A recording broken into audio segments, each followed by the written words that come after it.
Protein synthesis is individual cells building specific proteins. The process in protein synthesis is from DNA, which is transcription, then to RNA, which is later translated, and all in all this makes protein. DNA bonds as A to T and G to C. DNA is also a double helix shaped or a twisted ladder, and the sugar for DNA is deoxyribose. Transcription is the process of the start site being recognized, and then the gene, as seen here, begins to lose its double helix shape and begins to unwind. A real-world example of transcription is when you read a book and turn what you read into knowledge.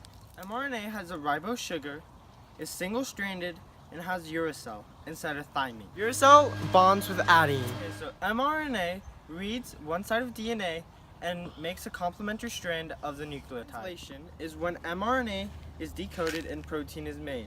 A real-world example is when you read a book in a chronological order so that you can understand the story. The process of translation is tRNA binds to a start codon and signals ribosomes to assemble. Codon is a 3-nucleotide sequence which codes for amino acids. tRNA brings amino acids to the ribosome, which forms polypeptide chains, which is a chain of amino acids.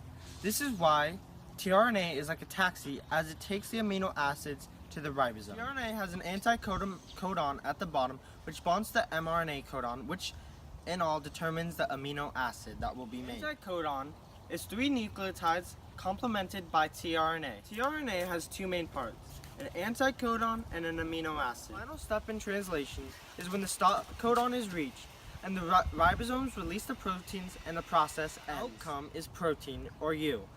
Nucleotides, however, can be copied down wrong, which leads to a mutation. Sometimes this can have no effect on you, and other times it can.